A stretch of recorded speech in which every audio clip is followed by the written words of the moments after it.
Hi friends, എല്ലാവർക്കും xylem PSCയിലേക്ക് സ്വാഗതം. 10th mains exam എഴുതാൻ പോകുന്നവർക്കും അതുപോലെ മറ്റ് PSC എക്സാമുകൾക്ക് തയ്യാറെടുക്കുന്നവർക്കും വളരെ യൂസ്ഫുൾ ആവുന്ന രീതിയിലുള്ള ഒരു വീഡിയോ ആണ് ഇന്ന് നമ്മൾ ചെയ്യാൻ ഉദ്ദേശിക്കുന്നത്. സൈലം PSC എന്ന് പറയുന്ന ഈ ഒരു ചാനൽ ഇതുവരെ സബ്സ്ക്രൈബ് ചെയ്യാത്തവരുണ്ടെങ്കിൽ സബ്സ്ക്രൈബ് ചെയ്യുക. എന്നാൽ മാത്രമാണ് ഇതേപോലുള്ള വീഡിയോസ് ഒക്കെ വരുന്ന സമയത്ത് കറക്റ്റ് ടൈമിൽ നോട്ടിഫിക്കേഷനൊക്കെ നിങ്ങൾക്ക് കിട്ടുള്ളൂ. റെഡി അല്ലേ? അപ്പോൾ എന്തായാലും ഈ ഒരു എക്സാം പ്രിപ്പറേഷൻ്റെ ചൂടിലാണ് എല്ലാവരും ഉണ്ടായിരിക്കുക എന്നറിയാം. നമ്മൾ ഏതൊരു എക്സാമിൻ്റെതായാലും PSC എക്സാം നോക്കുകയാണെങ്കിൽ അതിൽ ബയോളജി ഭാഗത്ത് നോക്കുമ്പോൾ മനുഷ്യ ശരീരത്തെക്കുറിച്ചുള്ള പൊതുവായ അറിവ് എന്ന് പറഞ്ഞുകൊണ്ടാണ് സിലബസിൽ കാണുന്നത് അല്ലേ. പക്ഷെ അതെടുത്ത് പഠിക്കുന്ന സമയത്ത് മനസ്സിലാവും മനുഷ്യ ശരീരമായിട്ട് ബന്ധപ്പെട്ടിട്ടുള്ള ഒരുവിധ എല്ലാ വ്യവസ്ഥകളും സിസ്റ്റങ്ങളൊക്കെ നമ്മൾ പഠിക്കണം. ശ്വസനം, ദഹനം അല്ലേ, അതുപോലെ ഹോർമോണുകൾ, രോഗങ്ങൾ, ഇങ്ങനെ ഒരുപാട് കാര്യങ്ങൾ നമുക്ക് ആ ഒരു ഭാഗത്ത് നിന്ന് പഠിക്കാനുണ്ട്. സ്ഥിരമായിട്ട് ക്വസ്റ്റ്യൻ ചോദിക്കുന്ന ഒരു ഭാഗം കൂടിയാണ് ഹോർമോൺ. ചിലർക്ക് ആ ഒരു ടോപ്പിക്ക് വളരെ കൺഫ്യൂസിംഗ് ആയിട്ട് നിൽക്കുന്നുണ്ട്. അപ്പോൾ എല്ലാ കൺഫ്യൂഷനും ഒഴിവാക്കിയിട്ട് ആ ഒരു ഭാഗം സെറ്റാക്കി എടുക്കാനാണ് ഇന്നത്തെ ഈ ഒരു വീഡിയോയിൽ കൂടെ ഉദ്ദേശിക്കുന്നത്. ഓക്കെ, അപ്പോൾ എന്തായാലും നമുക്കൊരു ക്വസ്റ്റ്യൻ ജസ്റ്റ് തുടങ്ങാം. ഓക്കെ, സ്റ്റേറ്റ്മെന്റ് മോഡലായിട്ടും ഡയറക്റ്റ് ആയിട്ടൊക്കെ ക്വസ്റ്റ്യൻസ് സ്ഥിരം വരുന്ന പ്രധാനപ്പെട്ട ഒരു ഏരിയ ആണ്. ഓക്കെ, ഈ ഒരു ക്വസ്റ്റ്യൻ നോക്കിയേ. ഇതിൽ കൂടെ ഇന്നത്തെ ക്ലാസ് നമുക്കങ്ങ് സ്റ്റാർട്ട് ചെയ്യാം അല്ലേ. അപ്പോൾ എന്താ കൊടുത്തത്? താഴെ കൊടുത്തിരിക്കുന്ന പട്ടികയിൽ ശരിയായ രീതിയിൽ യോജിപ്പിച്ചിരിക്കുന്നവ ഏത്? ഇങ്ങനെയാണ് ക്വസ്റ്റ്യൻ. ഹോർമോണുമായിട്ട് ബന്ധപ്പെട്ടതാണ്. നന്നായിട്ട് എല്ലാ ഹോർമോണും അത് ഏത് ഗ്രന്ഥി ഉൽപ്പാദിപ്പിക്കുന്നു, അതിന്റെ ധർമ്മങ്ങൾ എന്താണ്, ഇതൊക്കെ പഠിച്ചു കഴിഞ്ഞാൽ മാത്രമാണ് ഇങ്ങനെയുള്ള ക്വസ്റ്റ്യൻസ് അറ്റൻഡ് ചെയ്യാൻ പറ്റുള്ളൂ അല്ലേ. പൈനിയൽ ഗ്രന്ഥി എന്നാണ് കൊടുത്തത്. പൈനിയൽ ഗ്രന്ഥി എന്നും പീനിയൽ ഗ്രന്ഥി എന്നും നമ്മൾ പറയാറുണ്ട്. അപ്പൊ ഇതിൽ ശരിയായ രീതിയിൽ യോജിപ്പിച്ചിരിക്കുന്നത് ഏത് എന്നാണ് ചോദിച്ചത്. പൈനിയൽ ഗ്രന്ഥി മെലാട്ടോണിൻ എന്ന് കൊടുത്തിട്ടുണ്ട്. ഓക്കെ, പൈനിയൽ ഗ്രന്ഥി അല്ലെങ്കിൽ പീനിയൽ ഗ്രന്ഥി എന്ന് പറയുന്ന ഗ്രന്ഥി മെലാട്ടോണിൻ എന്ന് പറയുന്ന ഹോർമോണിനെ ഉൽപ്പാദിപ്പിക്കുന്നുണ്ടെങ്കിൽ ശരിയാണോ തെറ്റാണോ നമ്മൾ കണ്ടെത്തണം. ഉൽപ്പാദിപ്പിക്കുന്നുണ്ടോ പൈനിയൽ ഗ്രന്ഥി മെലാട്ടോണിൻ എന്ന് പറഞ്ഞാൽ അത് ശരിക്ക് എന്താണ്? ശരിയാണ് അല്ലെ, ശരിയായിട്ടുള്ള ഒരു കാര്യമാണ്. പൈനിയൽ ഗ്രന്ഥി ഉണ്ടാക്കുന്ന ഹോർമോണാണ് മെലാട്ടോണിൻ. ഓക്കെ, തൈറോയ്ഡ് ഗ്രന്ഥി ഇൻസുലിൻ എന്നാണ് കൊടുത്തത്. അപ്പൊ നമ്മൾ അറിയണം തൈറോയ്ഡ് ഗ്രന്ഥി ഉണ്ടാക്കുന്ന ഹോർമോൺ ഏതാന്ന് അറിയണം. അതുപോലെ ഇൻസുലിൻ അതിലുണ്ടോ എന്ന് അറിയണം അല്ലെ. ഇൻസുലിൻ അതിലുണ്ടോ? ഇല്ല, തെറ്റാണ്. തൈറോയ്ഡ് ഗ്രന്ഥി ഉണ്ടാക്കുന്ന ഹോർമോണുകൾ തൈറോക്സിൻ, കാൽസിറ്റോൺ എന്ന് പറയുന്നതാണ്. ഇൻസുലിൻ ഇല്ല. ഇൻസുലിനെ ഉത്പാദിപ്പിക്കുന്ന ആരാ? അത് പാൻക്രിയാസ് എന്നറിയപ്പെടുന്ന വേറൊരു ഗ്രന്ഥിയാണ്. അപ്പൊ ഇതൊക്കെ മനസ്സിലാക്കണം അല്ലെ. ആഗ്നേയ ഗ്രന്ഥി തൈമോസിൻ. ഓക്കെ, ഇൻസുലിൻ ഉണ്ടാക്കുന്ന പാൻക്രിയാസ് എന്ന് പറയുന്ന ഗ്രന്ഥിന്റെ മറ്റൊരു പേരാണ് എന്ത്? ആഗ്നേയ ഗ്രന്ഥി. ഓക്കെ അല്ലെ. അപ്പം ആഗ്നേയ ഗ്രന്ഥി തൈമോസിൻ ഉണ്ടാക്കുന്നു എന്ന് പറഞ്ഞാൽ എഗൈൻ എന്താണ്? തെറ്റാണ്. അത് ഇൻസുലിനെയും ഗ്ലൂക്കഗോണിനെയാണ് ഉണ്ടാക്കുന്നത്. ഇനി അടുത്ത് എന്താ? അഡ്രീനൽ ഗ്രന്ഥി കോർട്ടിസോൾ എന്നാണ് കൊടുത്തത്. അഡ്രീനൽ ഗ്രന്ഥിക്ക് കോർട്ടിസോൾ എന്ന് പറയുന്ന ഒരു ഹോർമോൺ ഉണ്ടോ? പഠിച്ചാൽ മാത്രമാണ് ഇതൊക്കെ പറയാൻ പറ്റൂലേ. അഡ്രീനൽ ഗ്രന്ഥിയുടെ കോർട്ടെക്സ് എന്ന് പറയുന്ന ഭാഗത്ത് 3 ഹോർമോൺ ഉണ്ട്. അതിൽ ഒരാള് കോർട്ടിസോൾ ആണ്. ശരിയാണ്. അപ്പൊ ആൻസർ നോക്കുകയാണെങ്കിൽ ഒന്നാമത്തത് ശരിയാണ്. അതേപോലെ തന്നെ ഏതാ ശരിയുള്ളത്? 4ാമത്തെ ഓപ്ഷനും ശരിയാണ്. അപ്പൊ 1, 4 എന്നിവ ശരി എന്ന് പറയുന്ന ഒരു കാര്യമുണ്ടോ? ഓപ്ഷൻ സി കാണാം. അപ്പൊ ഇവിടുത്തെ ആൻസർ ഏതാ? ഓപ്ഷൻ സി ആണ്. ഓക്കെ അല്ലേ? റെഡി. അപ്പൊ ഒരുപാട് ആൾക്കാർക്ക് കൃത്യമായിട്ട് ആൻസർ ചെയ്യാൻ പറ്റിയിട്ടുണ്ടാവും. ചിലർക്ക് ഇപ്പോഴും കൺഫ്യൂഷൻ ആയി നിൽക്കുന്നുണ്ടാവും. അപ്പൊ എന്തായാലും ആ കൺഫ്യൂഷൻ ആണ് ഇന്നത്തെ നമ്മൾ ഈ ഒരു വീഡിയോയിൽ കൂടെ കംപ്ലീറ്റ് കാര്യം ഒരുവിധ എല്ലാ ഗ്രന്ഥിയും ഹോർമോൺ ഒന്ന് വേഗം ക്വിക്കായിട്ട് റിവൈസ് ചെയ്യാൻ പോവാണ് കേട്ടോ. ഒരു ക്വസ്റ്റ്യനും കൂടെ നോക്കിയേ. താഴെ തന്നിരിക്കുന്നവയിൽ സ്ത്രീ ഹോർമോണുകൾ അല്ലാത്തത് ഏത് എന്നാ ചോദിച്ചത്. സ്ത്രീ ഹോർമോൺ. അപ്പൊ പുരുഷ ഹോർമോൺ ഉണ്ട്, സ്ത്രീ ഹോർമോൺ ഉണ്ട്. ലൈംഗിക ഹോർമോണുകൾ എന്ന് പറയുന്ന ഒരു സെഷൻ പഠിക്കുന്ന സമയത്താണ് അവിടെ നമ്മൾ സ്ത്രീ പുരുഷ ഹോർമോണിനെ പറ്റി പഠിക്കുക അല്ലെ. ആൻഡ്രോജൻ, ഈസ്ട്രോജൻ, പ്രൊജസ്റ്റിറോൺ ഇങ്ങനെയാണ് കൊടുത്തത്. സ്ത്രീ ഹോർമോൺ അല്ലാത്തത് നന്നായി വായിക്കണം. അതിൽ പെടുന്നതാണോ പെടാത്തതാണോ ഒക്കെ ചോദിക്കും. ഓക്കെ, അപ്പൊ ശ്രദ്ധിക്കുക, ഇത് അല്ലാത്തതാണ് ചോദിച്ചത്. അല്ലാത്തത് എന്ന് പറയുമ്പം ഏതാണ്? ആൻഡ്രോജൻ. ആൻഡ്രോജൻ എന്ന് പറഞ്ഞു നോക്കിയേ. ആൺ എന്ന് പറയുന്ന പോലെ ഉണ്ട് അല്ലെ. ആൺ അല്ലെ, ആൻഡ്രോജൻ. അപ്പം അത് മെയിലാണ്. പുരുഷ ലൈംഗിക ഹോർമോണിന്റെ പേരാണ് ആൻഡ്രോജൻ. ചിലപ്പോൾ ടെസ്റ്റോസ്റ്റിറോൺ എന്ന് പറയുന്ന പേരായിട്ടും കേട്ടിട്ടുണ്ടാവും അല്ലെ. രണ്ടും ശരിയാണ്. അപ്പൊ ഇവിടെ ആൻഡ്രോജൻ പുരുഷ ഹോർമോൺ ആണ്. ഈസ്ട്രജൻ പ്രൊജസ്റ്റിറോൺ ആണ് സ്ത്രീകളിൽ കാണപ്പെടുന്നത്. അപ്പൊ ആൻസർ എന്താ? ഇതിൽ പെടാത്തതല്ലേ ചോദിച്ചത്. പെടാത്തത് എന്ന് പറയുമ്പോൾ ഒന്നാമത്തത് പെടുന്നില്ല. സോ ആൻസർ ഏതാണ്? Option A. Okay, option A 1 മാത്രമാണ് സ്ത്രീ ഹോർമോണിൽ പെടാത്തത്. കാരണം അതൊരു പുരുഷ ഹോർമോൺ ആണ്. ക്ലിയർ അല്ലേ? ഓക്കെ അല്ലേ? ഇനി ഒരു ക്വസ്റ്റ്യൻ കൂടെ ജസ്റ്റ് നോക്കിയേ. കാരണം ഈ ഒരു ഭാഗത്തിന്റെ പ്രാധാന്യം മനസ്സിലാക്കാൻ വേണ്ടിയിട്ടാണ് ആദ്യം തന്നെ നമ്മൾ ക്വസ്റ്റ്യൻ നോക്കുന്നത്. അഡ്രീനൽ കോർട്ടെക്സ് ഉൽപ്പാദിപ്പിക്കുന്ന ഹോർമോണുകളുമായി ബന്ധപ്പെട്ട പ്രസ്താവനകളിൽ ശരിയായവ തിരഞ്ഞെടുക്കുക. അഡ്രീനൽ കോർട്ടെക്സ് ഉൽപ്പാദിപ്പിക്കുന്ന ഹോർമോണുമായിട്ട് ബന്ധപ്പെട്ട ശരിയായതാണ്. അപ്പൊ കോർട്ടെക്സ് ഉണ്ടാക്കുന്ന 3 ഹോർമോണിന്റെ പേര് പെട്ടെന്ന് ഓർമ്മിക്കുകയാണെങ്കിൽ കോർട്ടിസോൾ, ആൽഡോസ്റ്റിറോൺ, ലൈംഗിക ഹോർമോൺ. ഇതാണ് 3 വൃക്കയിൽ പ്രവർത്തിച്ച് ശരീരത്തിലെ ലവണജല സന്തുലനാവസ്ഥ നിലനിർത്തുന്നു. ഇങ്ങനെ ഒരു ധർമ്മം ചെയ്യുന്നുണ്ടോ എന്ന് ചോദിച്ചാൽ ആരാണ്? ആൽഡോസ്റ്റിറോൺ എന്ന് പറയുന്ന ഹോർമോൺ ചെയ്യുന്ന ധർമ്മമാണ്. അപ്പൊ അത് ശരിയാണ്. കാൽസ്യത്തിന്റെ അളവ് ക്രമീകരിക്കുന്നു. തെറ്റാണ്. കാൽസ്യവുമായിട്ട് ഈ ഗ്രന്ഥിക്ക് ബന്ധമില്ല. ഓക്കെ, തൈറോയ്ഡ് ഗ്രന്ഥി ഉണ്ടാക്കുന്ന കാൽസിറ്റോണിൻ, പാരാതൈറോയ്ഡ് ഇതിനൊക്കെയാണ് ബന്ധം. ലൈംഗിക വളർച്ചയും ധർമ്മങ്ങളെ നിയന്ത്രിക്കുന്നു. ശരിയാണ്, ലൈംഗിക ഹോർമോണിന് ഉണ്ടാക്കാനുള്ള കഴിവുണ്ട്. ദൈനംദിന പ്രവർത്തനങ്ങളുടെ താളക്രമം പാലിക്കുന്നു. അപ്പൊ അത് തെറ്റാണ്. അത് ശരിക്കും ആരാ ചെയ്യുന്നത്? പീനിയൽ ഗ്രന്ഥിയൊക്കെയാണ് ചെയ്യുന്നത്. ഓക്കെ, അപ്പൊ ഇനി കൃത്യമായിട്ട് നമുക്ക് ഓരോന്ന് എന്താണെന്നുള്ളത് നോക്കാം. അപ്പൊ ഇവിടെ ജസ്റ്റ് പറഞ്ഞതിന്റെ അടിസ്ഥാനത്തിൽ വരുവാണെങ്കിൽ ഒന്നാമത്തെ പ്രസ്താവന ശരിയാണ്, പിന്നെ ഏതാണ്? മൂന്നാമത്തെ പ്രസ്താവനയും ശരിയാണ് അല്ലെ. അപ്പൊ 1, 3 ശരിയാണ്, 1ഉം 3ഉം ശരി. അങ്ങനെ ഒരു ഓപ്ഷൻ സെലക്ട് ചെയ്യാനുള്ള ഒരു കാര്യം ഇവിടെ ഉണ്ടോ? യെസ്, 1ഉം 3ഉം ശരിയാണ്. അപ്പൊ 1ഉം 3ഉം ഓപ്ഷൻ ഏതാ വരിക? ഓപ്ഷൻ സി അല്ലെ. ഓപ്ഷൻ സി ആണ് ഇതിന്റെ ആൻസർ. ക്ലിയർ? കിട്ടിയല്ലോ? ഓക്കെ അല്ലേ? അപ്പൊ ഈ കാര്യങ്ങൾ ഓർമ്മിച്ച് വെച്ചേക്കുക. അപ്പൊ എന്തായാലും ഈ ഒരു ഭാഗത്തേക്ക് നമുക്ക് അറിയാത്തവർക്ക്, കൺഫ്യൂഷൻ ഉള്ള ആൾക്കാർക്ക് ഈ ഒരു ഭാഗം കുറച്ചും കൂടെ വ്യക്തമായിട്ട് നമ്മൾ പഠിക്കാം. അപ്പൊ എന്തായാലും ഒറ്റ പ്രാവശ്യം ഇവിടെ പറഞ്ഞ കാര്യം ഒന്ന് എഴുതി വെക്കുകയാണെങ്കിൽ അഡ്രീനൽ കോർട്ടെക്സ് ഉണ്ടാക്കുന്ന ഹോർമോണിന്റെ പേരുകളാണ് പറഞ്ഞത് അല്ലെ. കോർട്ടെക്സ് മലയാളത്തിൽ തന്നെ ആക്കിയിട്ടാണ് ക്വസ്റ്റ്യൻ പഠിക്കുന്നത്. അഡ്രീനൽ കോർട്ടെക്സ് ഉണ്ടാക്കുന്ന ഭാഗത്തിന്റെ ഹോർമോണിന്റെ പേര് ഏതൊക്കെയാ പറഞ്ഞേ? കോർട്ടിസോൾ എന്ന് പറയുന്ന ഒരു ഹോർമോൺ ഉണ്ട്, കോർട്ടിസോൾ. അതേപോലെ ആൽഡോസ്റ്റീറോൺ, ഏതാ പറഞ്ഞത്? ആൽഡോസ്റ്റീറോൺ എന്ന് പറയുന്ന ഹോർമോൺ ഉണ്ട്. പിന്നെ ഏതാണ്? ലൈംഗിക ഹോർമോൺ ഉണ്ട്. അപ്പൊ ഇങ്ങനെയുള്ള 3 ഹോർമോണുകൾ കോർട്ടെക്സ് ഭാഗത്തു നിന്നും രൂപപ്പെടുന്നുണ്ട്. ഇനി മെഡുല്ല എന്ന് പറയുന്ന വേറൊരു ഭാഗമുണ്ട്. അപ്പൊ അവിടെ നിന്ന് ഇനി വേറെ 2 ഹോർമോൺ ഉണ്ട്. അതൊക്കെയാണ് ഇനി നമുക്ക് ഓരോന്നായിട്ട് ഇങ്ങനെ പഠിക്കാം. റെഡി? ക്ലിയർ അല്ലേ? അപ്പൊ എന്തായാലും ഈ ഒരു ടോപ്പിക് പഠിക്കുന്ന സമയത്ത് കൃത്യമായിട്ട് മനസ്സിലാക്കുക. ഇവിടെ ഒരു ടെക്സ്റ്റിൽ ഏതിലാണ്? നമ്മൾ 10th സ്റ്റാൻഡേർഡ് 10ാം ക്ലാസ്സിന്റെ SCERT ടെക്സ്റ്റ് ബുക്കിൽ കൊടുത്തിട്ടുണ്ട്. ഹോർമോണായിട്ട് ബന്ധപ്പെട്ടിട്ടുള്ള ഒരു ചാപ്റ്റർ ഉണ്ട്. ഓക്കെ, അപ്പം അതിൽ കൃത്യമായിട്ട് എല്ലാ ഗ്രന്ഥിന്റെ പേര് കൊടുത്തിട്ടുണ്ട്. അപ്പൊ ഇതാണ് ആ ചിത്രം. 10th SCERT ചാപ്റ്ററിലുള്ളതാണ്. അപ്പൊ ഇത് വെച്ചുകൊണ്ട് നമുക്ക് കൃത്യമായിട്ട് ഏതൊക്കെ ഗ്രന്ഥിനെ നമ്മൾ നിർബന്ധമായിട്ടും മിനിമം പഠിച്ചിരിക്കണം എന്നുള്ള ഒരു ഐഡിയ കിട്ടും. അതിലൊന്നാണ് ഇപ്പൊ ഇവിടെ നിന്ന് തുടങ്ങുകയാണെങ്കിൽ ഏതാണ്? ഹൈപ്പോതലാമസ് അല്ലെ. മസ്തിഷ്കത്തിന്റെ ഭാഗമാണ് എന്ന് പഠിച്ചിട്ടുണ്ടാവും.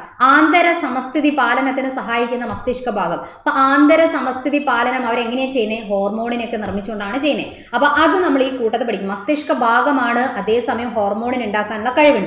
വേറെ മസ്തിഷ്കത്തിൽ തന്നെ കാണപ്പെടുന്ന വേറെയാണ് പൈനിയൽ ഗ്രന്ഥി. ഓക്കെ, പൈനിയൽ ഗ്രന്ഥി, പീനിയൽ ഗ്രന്ഥി എന്നും പറയാം, പൈനിയൽ ഗ്രന്ഥി എന്നും പറയാം. വേറെയാണെന്ത്? Pituitary gland. ഓക്കെ, ചിലതിന് 2 പേരുണ്ടാവും. അങ്ങനെയുള്ള കേസിൽ രണ്ടും പഠിച്ചു വെച്ചേക്കണം. പൈനിയൽ ഓർ പീനിയൽ 2 പേരും പറയാം. ഓക്കെ, അതുപോലെ പിറ്റ്യൂട്ടറി എന്ന് പറയുന്ന ഇംഗ്ലീഷ് വാക്കിന് കണക്കാക്കി മലയാളത്തിൽ പറയുന്ന പേരാണ് പീയൂഷ ഗ്രന്ഥി എന്ന് പറയുന്നത്. അപ്പൊ അതും കൂടെ പഠിക്കാം. പീയൂഷ ഗ്രന്ഥി എന്ന് ചോദിക്കാറുണ്ട് കേട്ടോ. ഇനി തൈറോയ്ഡ് ഗ്രന്ഥിയാണ് നെക്സ്റ്റ് എന്ന് പറഞ്ഞാൽ തലഭാഗത്ത് നമ്മളെ തലച്ചോറുമായിട്ട് ബന്ധപ്പെട്ട് ഹൈപ്പോതലാമസ്, പിറ്റ്യൂട്ടറി ഗ്രന്ഥി, പൈനിയൽ ഗ്രന്ഥി 3 എണ്ണം ഓർമ്മിച്ച് വെക്കാം. കുറച്ചും കൂടെ ഇങ്ങോട്ട് ഇറങ്ങിക്കഴിഞ്ഞാൽ നമ്മളെ കഴുത്തിന്റെ ഭാഗത്ത് അല്ലെ, ഇവിടെ കാണപ്പെടുന്ന ഗ്രന്ഥിന്റെ പേരാണ് തൈറോയ്ഡ് ഗ്രന്ഥി. ഓക്കെ, തൈറോയിഡിന്റെ ഓപ്പറേഷൻ എന്നൊക്കെ പറയുമ്പോൾ നമ്മൾ ഇവിടെയല്ലേ ചെയ്യുന്നത് അല്ലെ, തൈറോയ്ഡ് ഗ്രന്ഥി. തൈറോയിഡിന്റെ പിന്നിലായിട്ട് വേറൊരു ഗ്രന്ഥി ഉണ്ട്, അതിന്റെ പേര് പാരാതൈറോയ്ഡ്. പിന്നെന്ന് പാര പണിയാന്ന് ആലോചിച്ചാൽ മതി. തൈറോയിഡിന്റെ പിന്നിലാണ് ആര്? പാരാതൈറോയ്ഡ് ഗ്രന്ഥി. ഓക്കെ, ഇനി കുറച്ചും കൂടെ ഇങ്ങോട്ട് ഇറങ്ങിയാൽ കഴുത്തിന്റെ ഭാഗത്ത് നിന്ന് നെഞ്ചിന്റെ ഭാഗത്തേക്ക് എത്തുമ്പോൾ അവിടെ കാണപ്പെടുന്ന ഗ്രന്ഥിയാണ് തൈമസ് ഗ്രന്ഥി. എന്താണ്? തൈമസ് ഗ്രന്ഥി എന്നാണ് പറയാം. പിന്നെ നോക്കുക നെക്സ്റ്റ്. പിന്നെ ഇങ്ങനെ വരുന്ന സമയത്ത് ഏത് ഭാഗമാണ് ഇവിടെ കൊടുത്ത് നോക്കിയേ? ഇവിടെ നമ്മൾ ഇത് കിഡ്നിയാണ് കാണിച്ചിരിക്കുന്നത്. നമ്മൾ 2 കിഡ്നിയാണ്, 2 വൃക്കേന്റെ മുകളിലായിട്ട് ഇങ്ങനെ തൊപ്പി വെച്ചതുപോലെ ഇവിടെ ഇങ്ങനെ ഒരു ഗ്രന്ഥി ഉണ്ട്. അതേപോലെ ഇവിടെ ഉണ്ട് 2 കിഡ്നി ഉണ്ട്, അതുകൊണ്ട് 2 ഗ്രന്ഥികളായിട്ട് കാണാം. അതിന്റെ പേരാണ് അഡ്രീനൽ ഗ്രന്ഥി. ഓക്കെ, എന്താണ്? അഡ്രീനൽ ഗ്രന്ഥി. വൃക്കേന്റെ മുകളിലാണ് അല്ലെ. അതുകൊണ്ട് ചിലപ്പോൾ മലയാളത്തിൽ നമ്മൾ എന്ത് പറയാണ്ട്? അതിവൃക്ക ഗ്രന്ഥി എന്ന് പറയാം. അതിവൃക്ക ഗ്രന്ഥി അല്ലെങ്കിൽ അഡ്രീനൽ ഗ്രന്ഥി എന്നാണ് പറയാം. പിന്നെ ഇങ്ങനെ വരുന്ന സമയത്ത് ഇവിടെ നമ്മളെ ചെറുകുടലിന്റെ ആദ്യ ഭാഗമായ പക്വാശയം എന്ന് പറയുന്ന നമ്മളെ ഭാഗമുണ്ട് അല്ലെ. ഇതെന്താണ്? പക്വാശയം. ആ പക്വാശയത്തിനോട് ചേർന്ന് കാണപ്പെടുന്ന ഒരു ഗ്രന്ഥി ഉണ്ട്, അതിന്റെ പേരാണ് പാൻക്രിയാസ്. ഓക്കെ, പാൻക്രിയാസ് ഇമ്പോർട്ടന്റ് ആണ് അല്ലെ. ദഹനം പഠിക്കുന്ന സമയത്തും അതുപോലെ ഹോർമോണിനെ പറ്റി പഠിക്കുന്ന സമയത്ത് ഒഴിവാക്കാൻ പാടില്ലാത്ത ഒരു ഗ്രന്ഥിയാണ് പാൻക്രിയാസ് എന്ന് പറയുന്നത്. പാൻക്രിയാസിന്റെ മലയാളം വേർഡ് പഠിക്കുക. നിങ്ങൾ എന്നെ നേരത്തെ ക്വസ്റ്റ്യൻ പേപ്പറിൽ കണ്ടതാണ്. ചിലപ്പോൾ എല്ലാ കാര്യം പഠിച്ചിട്ടുണ്ടാവും, പക്ഷെ ഇതിന്റെ മലയാളം എങ്ങനെ ഉണ്ടെന്ന് അറിയാത്തതിന്റെ പേര് മാർക്ക് ലൂസ് ചെയ്യരുത്. പാൻക്രിയാസിന്റെ വേറെ പേരാണിത് ആഗ്നേയ ഗ്രന്ഥി. ക്ലിയർ അല്ലേ? പിന്നെ വേറെയാണ് ലൈംഗിക ഹോർമോണുകളാണ്. അപ്പൊ പുരുഷന്റെ ശരീരത്തിൽ കാണപ്പെടുന്ന വൃഷണങ്ങൾ എന്ന് പറയുന്ന ലൈംഗിക അവയവം എന്തുണ്ടാക്കുന്നു? പുരുഷ ലൈംഗിക ഹോർമോൺ ഉണ്ടാക്കും അല്ലെ. പുരുഷ ലൈംഗിക ഹോർമോണിന് ഉണ്ടാക്കുന്നത് പുരുഷന്റെ ലൈംഗിക ഭാഗമായ വൃഷണങ്ങൾ പോലെയുള്ള ഭാഗങ്ങളാണ്. അതേപോലെ സ്ത്രീന്റെ കേസിലാണെങ്കിലോ സ്ത്രീയിൽ കാണപ്പെടുന്ന ലൈംഗിക ഭാഗത്തിനെയാണ് നമ്മൾ അണ്ഡാശയങ്ങൾ എന്ന് പറയുന്നത് അല്ലെ. അണ്ഡാശയവും അതുമായിട്ട് അനുബന്ധമായിട്ടുള്ള ഭാഗങ്ങളുണ്ട്. എന്നാലും പ്രധാനപ്പെട്ട ഹോർമോൺ ഉണ്ടാക്കുന്ന ഭാഗം ഏതാണ്? അണ്ഡാശയം. ഓവറി എന്നാണ് ഇംഗ്ലീഷ് പറയാം. അപ്പൊ സ്ത്രീ ലൈംഗിക ഹോർമോണുകളെ അല്ലെ, സ്ത്രീ ലൈംഗിക ഹോർമോണിനെ ഉണ്ടാക്കുന്നത് എവിടെ നിന്നാണ്? അണ്ഡാശയങ്ങളിൽ നിന്നാണ് ഉണ്ടാവുന്നത്. അപ്പൊ ഇത്രയും കാര്യങ്ങൾ ഗ്രന്ഥി ഹോർമോൺ നമ്മൾ മിനിമം പഠിച്ചിട്ടുണ്ടാവണം, എന്നാലാണ് ഈ ഭാഗത്തു നിന്നുള്ള കാര്യങ്ങൾ ആൻസർ ചെയ്യാൻ പറ്റുക. റെഡി അല്ലേ? അപ്പൊ ഒന്ന് നമുക്ക് ക്വിക്കായിട്ട് ജസ്റ്റ് ഒന്ന് പറയുകയാണെങ്കിൽ ഈ നമ്മളിപ്പോ ചിത്രത്തിൽ കണ്ട എല്ലാ ഗ്രന്ഥിനെയും നമ്മൾ പറയുന്ന പേരാണിത് അന്തസ്രാവി ഗ്രന്ഥി എന്നാണ് പറയുക. ഇംഗ്ലീഷ് പറയുകയാണെങ്കിൽ എൻഡോക്രൈൻ ഗ്ലാൻസ് എന്ന് വിളിക്കുകയാണ്. അന്തസ്രാവി ഗ്രന്ഥി അല്ലെങ്കിൽ എൻഡോക്രൈൻ ഗ്ലാൻസ്. അവർക്ക് അങ്ങനെ ഒരു പേര് വരാൻ കാരണം എന്ന് പറയുന്നത് എല്ലാ പ്രവർത്തനങ്ങളെയും നിയന്ത്രിക്കാൻ സഹായിക്കുന്ന രീതിയിൽ ഹോർമോണുകളെ ഉൽപ്പാദിപ്പിക്കുന്ന ഗ്രന്ഥികളാണ്. ഹോർമോണിനെ ഉൽപ്പാദിപ്പിക്കുന്ന ഗ്രന്ഥിക്ക് നമ്മൾ പറയുന്ന പേരാണിത് അന്തസ്രാവി ഗ്രന്ഥി. ഓക്കെ, റെഡി അല്ലേ? അപ്പൊ നോക്കിയോ, ഇവിടെ അന്തസ്രാവി വ്യവസ്ഥ എന്നാണ് കൊടുത്തത് അല്ലെ. അപ്പൊ വ്യവസ്ഥ എന്ന് പറയുമ്പോൾ അതിൽ ആരൊക്കെ ഉൾപ്പെടും? അന്തസ്രാവി ഗ്രന്ഥികളും അതിന്റെ സ്രവങ്ങളായിട്ടുള്ള ഹോർമോണുകളും കൂടെ ചേരുമ്പോൾ നമ്മൾ പറയുന്ന പേരാണ് അന്തസ്രാവി വ്യവസ്ഥ, എൻഡോക്രൈൻ സിസ്റ്റം എന്ന് പറയും.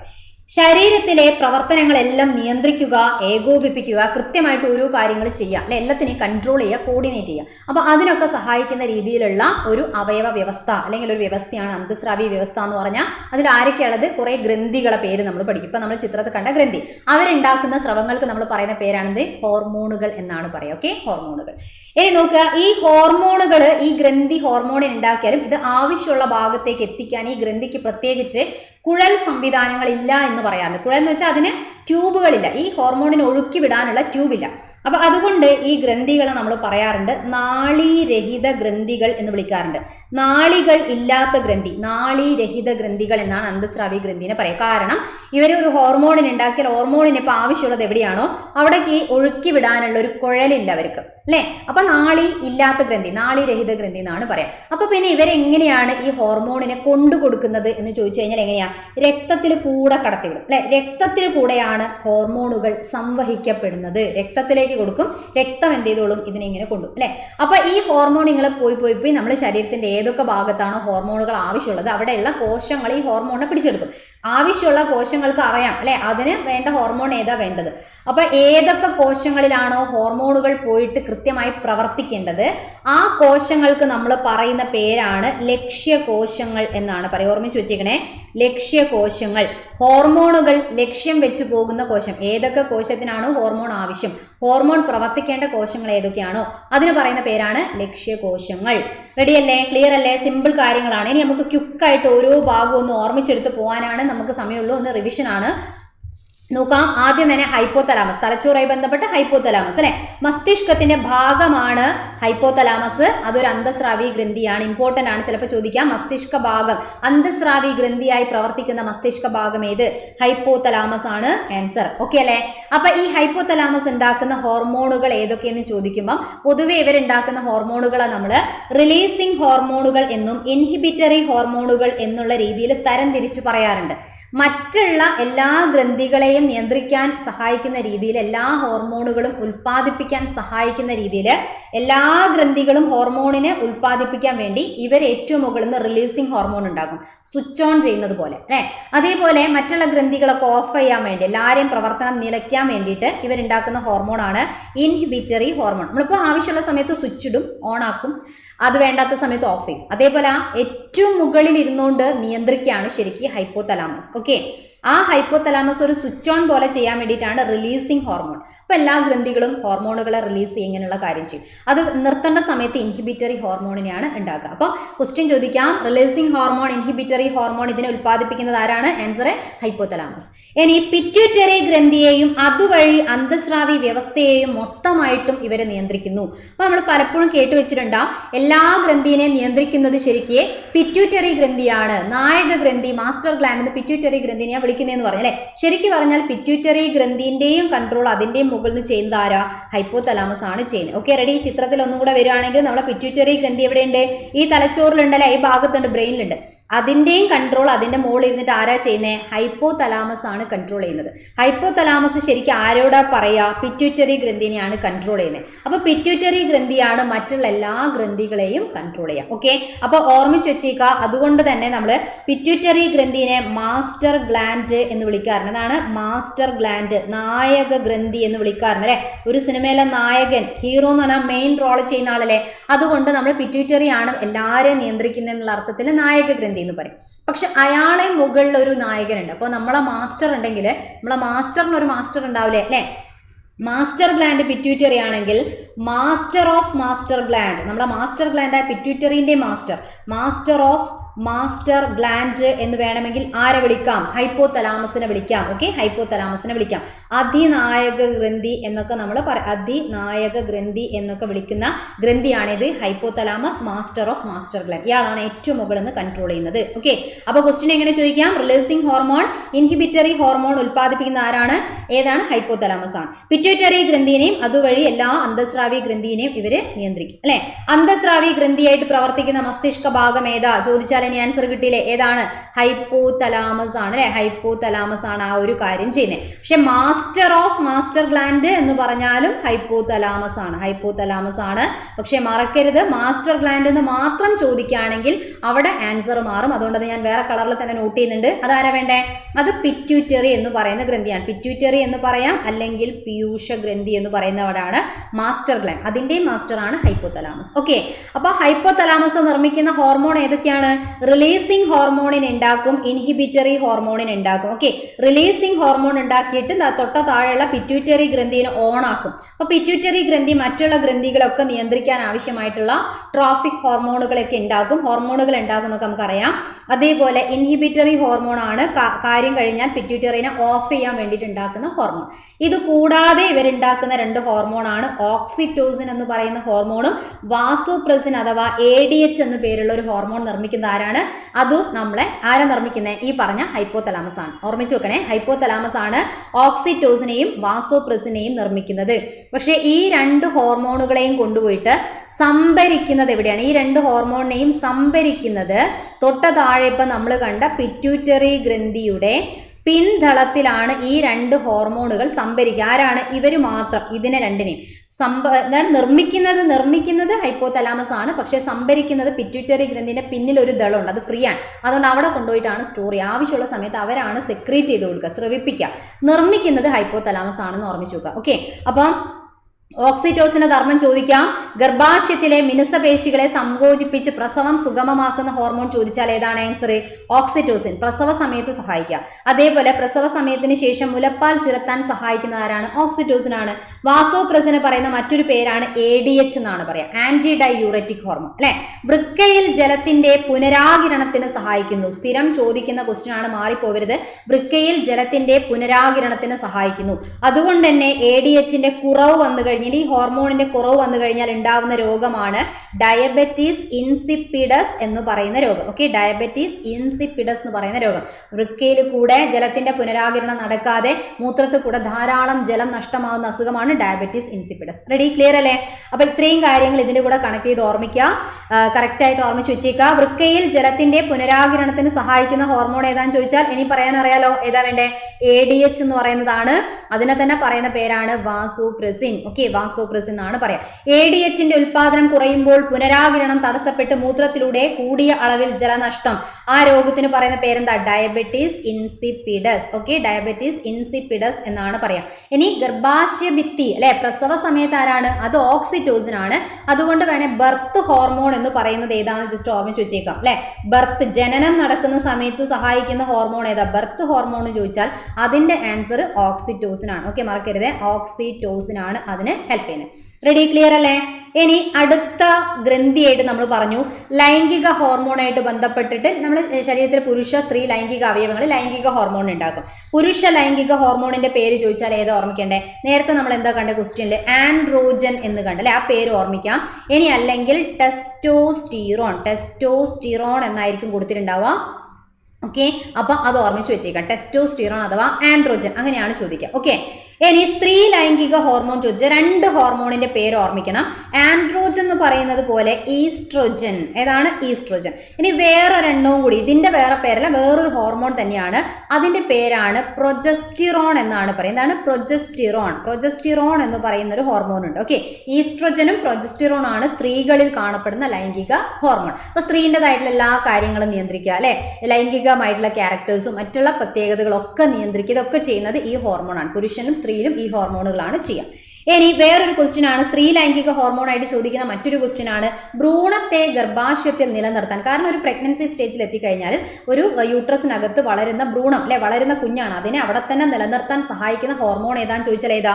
ഈ മുകളിൽ തന്ന 2 ഹോർമോണിന്റെ കൂട്ടത്തിലുള്ള ഒരാളാണ്. അതാരാ സഹായിക്കുക? അത് പ്രൊജസ്റ്റിറോൺ എന്ന് പറയുന്ന ഹോർമോണാണ്. ഓക്കെ, എന്താണ് പ്രൊജസ്റ്റിറോൺ? അപ്പൊ ആലോചിച്ചാൽ മതി, ഭ്രൂണം ഗർഭാശയം എന്നൊക്കെ പറയുമ്പോൾ ഒരു പ്രസവവുമായിട്ട് ബന്ധപ്പെട്ട കാര്യമല്ലേ അല്ലെ. അപ്പൊ പ്രസവം എന്നൊക്കെ പറയുമ്പോൾ പ്രസവം അങ്ങനെ ആലോചിച്ച് വെക്കുക. അപ്പൊ എന്താണ്? ഒരു വരും അല്ലെ, പ്രൊജസ്റ്റിറോൺ ഇങ്ങനെ ജസ്റ്റ് കണക്ട് ചെയ്താൽ മതി. ഇനി പ്രസവം എന്ന് പറഞ്ഞുകൊണ്ട് ഗർഭാശയ ഭിത്തി ബർത്ത് അത് ഓക്സിറ്റോസിൻ ആണ്, മാറിപ്പോവരുത്. ഇവിടെ ഇങ്ങനെ ചോദിച്ചാൽ വേണമെങ്കിൽ പ്രൊജസ്റ്റിറോൺ കണക്ട് ചെയ്ത് വെക്കാം. ഓക്കെ, ജസ്റ്റ് എഴുതുന്നില്ല, പറയുന്നു മാത്രം. ഇനി കൺഫ്യൂഷൻ ആവുമെങ്കിൽ സ്കിപ്പ് ചെയ്യാം. ക്ലിയർ അല്ലേ? അപ്പൊ ഈ ഒരു ഭാഗം നമ്മൾ പരിചയപ്പെട്ടു അല്ലെ. അപ്പൊ ഇവിടെ എന്തായാലും ഹൈപ്പോതലാമസുമായിട്ട് ഈ പറഞ്ഞ കാര്യങ്ങൾക്ക് ബന്ധമില്ല കേട്ടോ, കാരണം ഇത് വേറെ തന്നെയാണ്. അതുകൊണ്ടാണ് ഇവിടെ ഞാൻ ഇങ്ങനെ വരച്ച് സെപ്പറേറ്റ് ചെയ്ത്. മിക്സ് ആയി പോകരുത്, കൺഫ്യൂഷൻ ആവരുത്. ഇനി അടുത്തൊരു ഗ്രന്ഥിയിലേക്ക് പോവാണ്. അപ്പൊ തലച്ചോറായിട്ട് ബന്ധപ്പെട്ട ഹൈപ്പോതലാമസ് പഠിച്ചു. പിന്നെ അതിന്റെ തൊട്ട താഴെ ആരുണ്ട്? നമ്മളെ നായക ഗ്രന്ഥി, മാസ്റ്റർ ഗ്ലാൻഡ്, പിറ്റ്യൂട്ടറി ഗ്ലാൻഡ് ഉണ്ടെന്ന് പറഞ്ഞല്ലേ. അപ്പൊ പിറ്റ്യൂട്ടറി ഗ്ലാൻഡുമായിട്ട് ബന്ധപ്പെട്ടിട്ട് ബാക്കിയുള്ള കാര്യങ്ങളാണ് പറയാൻ പോകുന്നത്. പിറ്റ്യൂട്ടറി ഗ്രന്ഥി ആണ്. അതിനെപ്പറ്റി സ്ഥിരം ചോദിക്കുന്ന കാര്യം വളർച്ചാ ഹോർമോണിനെ ഉണ്ടാക്കുന്ന ഗ്രന്ഥിയാണ്, വളർച്ചയുമായി ബന്ധപ്പെട്ട ഗ്രന്ഥിയാണിത്. ഓക്കെ, എന്ന് പറഞ്ഞാൽ വളർച്ചാ ഹോർമോണായിട്ട് അറിയപ്പെടുന്ന ഹോർമോൺ ഏതാ എന്നുള്ളത് ആദ്യം പഠിക്കണം അല്ലെ. വളർച്ചാ ഹോർമോൺ എന്നറിയപ്പെടുന്ന ഹോർമോൺ ഏതാണെന്നറിയോ? ദാ ഇവിടെ കൊടുത്തിട്ടുണ്ട്, ഇതിൽ കാണാം. ഏതാണ്? സൊമാറ്റോട്രോപ്പിൻ എന്ന് അറിയപ്പെടുന്ന വളർച്ചാ ഹോർമോണിനെ നിർമ്മിക്കുന്ന ഗ്രന്ഥിയാണ് പിറ്റ്യൂട്ടറി ഗ്രന്ഥി. ഓക്കെ, ഓർമ്മിച്ചു വെച്ചേക്കുക. അപ്പൊ ഏതാണ്? സൊമാറ്റോട്രോപ്പിൻ എന്ന് പറയുന്നതാണ് വളർച്ചാ ഹോർമോൺ. സൊമാറ്റോട്രോപ്പിൻ ആണ് വളർച്ചാ ഹോർമോൺ എന്നറിയപ്പെടുന്നത്, ഗ്രോത്ത് ഹോർമോൺ. അപ്പോൾ ഒരാളെ വളർച്ചാ ഘട്ടത്തിൽ ഈ ഹോർമോൺ കൃത്യമായിട്ട് ഉണ്ടായാൽ മാത്രമേ കൃത്യമായ വളർച്ച നടക്കൂ. കൂടിയാലും കുഴപ്പമാണ്, കുറഞ്ഞാലും കുഴപ്പമാണ് അല്ലെ. വളർച്ചാ ഘട്ടത്തിലെങ്ങാൻ കൂടിയാലുള്ള അവസ്ഥ എന്താണ്? ഓവർ വളർച്ചയാണ് ഉണ്ടാവുക. അപ്പൊ ആ അവസ്ഥയ്ക്ക് നമ്മൾ പറയുന്ന പേരാണ് ഭീമാകാരത്വം. ഓക്കെ എന്നാണ് പറയാം. വളർച്ച ഓവർ വളർച്ചയായിട്ട് മാറും, ഭീമാകാരത്വം, ജൈജാൻഡിസം എന്ന് ഇംഗ്ലീഷ് പറയും. വളർച്ചേന്റെ സമയത്ത് ഹോർമോൺ ഇല്ലെങ്കിലോ അയാൾ വളർച്ച വളരെ മുരടിച്ച് കുഞ്ഞായി പോകും അല്ലെ. അപ്പൊ ആ അവസ്ഥയ്ക്ക് പറയുന്ന പേരെന്താ? യെസ് പറഞ്ഞു, വാമനത്വം അല്ലെ. ഡ്വാർഫിസം എന്ന് ഇംഗ്ലീഷ് പറയാം, വാമനത്വം. ഇനി ചിലർക്കുണ്ട് വളർച്ചാ ഘട്ടം കഴിഞ്ഞതിന് ശേഷം, ഇപ്പൊ ഒരു 20-21 വയസ്സ് വരെയൊക്കെയാണ് സ്വാഭാവികമായിട്ടും മനുഷ്യരിൽ നമ്മൾ വളർച്ച കാണുന്നത്. പിന്നെ ആ വയസ്സൊക്കെ കഴിഞ്ഞ് കുറെ കഴിയുമ്പോൾ ഒന്നും അല്ലാത്തൊരു സമയത്ത്, വളരേണ്ടതല്ലാത്ത പ്രായത്തിൽ വളർച്ചാ ഹോർമോൺ വെറുതെ ഉണ്ടായാൽ ഉണ്ടാവുന്ന അസുഖത്തിന് പറയുന്ന പേരാണ് അക്രോമെഗാലി. Okay, acromegaly. ഇതൊക്കെ സ്ഥിരം ചോദിക്കുന്നതാണ്, ശ്രദ്ധിച്ചു കേട്ടേക്കുക. വളർച്ചാ ഘട്ടത്തിന് ശേഷം എന്നുള്ളതിന് പകരമായിട്ട് ഒരു പ്രാവശ്യം ചോദിച്ച വേർഡ് എങ്ങനെയാണ്? മുതിർന്നവരിൽ നിന്നാണ് ചോദിച്ചത്, മുതിർന്നവരിൽ. ഇപ്പൊ ചിലപ്പോൾ മുതിർന്നവരിൽ മിക്സഡിമ എന്നൊക്കെ പഠിച്ചു വെച്ചിട്ടുണ്ടാവും. അത് പക്ഷെ തൈറോയിഡ് വേറെ ഗ്രന്ഥിയും ഹോർമോണാണ്. മുതിർന്നവരെന്ന് കേട്ടതുകൊണ്ട് മാത്രം മിക്സഡിമയിലേക്ക് പോകരുത്. മുതിർന്നവരില് ഏത് ഹോർമോണിന്റെ കാര്യമാണ് പറയുന്നത് നോക്കുക. വളർച്ചാ ഘട്ടത്തിന് ശേഷം എന്നുള്ള വാക്കിനർത്ഥം അയാൾ മുതിർന്നു എന്നാണ് അല്ലെ. അപ്പൊ ആ സമയത്ത് ഉണ്ടാവുമ്പോൾ ഏതാണ്? അക്രോമെഗാലി ആണ് വരിക. റെഡി? ക്ലിയർ അല്ലേ? അപ്പൊ ഈ ചിത്രം കണ്ടാൽ അറിയാം, ഇതാണ് നമ്മളെ പിറ്റ്യൂട്ടറി ഗ്രന്ഥി. ഇതിന് മുന്നിൽ ഒരു ദളമുണ്ട്, പിന്നിൽ ഒരു ദളമുണ്ട്. ഓക്കെ, ഇതാ പിൻതളം കൊടുത്തിട്ടുണ്ട്, മുൻതളം കൊടുത്തിട്ടുണ്ട്. ഈ മുൻതളം ഒരുപാട് ഹോർമോണുകളെ നിർമ്മിക്കും. ആ ഹോർമോണുകൾ എല്ലാവരെയും കൂടെ ചേർത്തുകൊണ്ടാണ് നമ്മൾ എന്ത് പറയുന്നത്? ട്രോപ്പിക് ഹോർമോണുകൾ എന്നാണ് പറയാം. പിൻതളത്തിൽ പ്രത്യേകിച്ച് ഹോർമോണൊന്നും ഉണ്ടാക്കുന്നില്ല. അതുകൊണ്ട് വാസോപ്രസിൻ, ഓക്സിറ്റോസിൻ എന്നൊക്കെ പറഞ്ഞുകൊണ്ട് നേരത്തെ ഹൈപ്പോതലാമസ് ഉണ്ടാക്കിയ ഹോർമോണിനെ വാങ്ങി സംഭരിച്ചു വെക്കുന്ന പണിയാണ് ഇവർ ചെയ്യുക. ആവശ്യമുള്ള സമയത്ത് ഒഴുക്കി കൊടുക്കും. മുന്നിലുള്ള ഈ പറഞ്ഞ ഭാഗം ഒരുപാട് ഹോർമോണിനെ ഉണ്ടാക്കും. അവരെ എല്ലാവരെയും കൂടെ ചേർത്തുകൊണ്ട് നമ്മൾ പൊതുവെ പറയുന്ന പേരാണെന്ത്?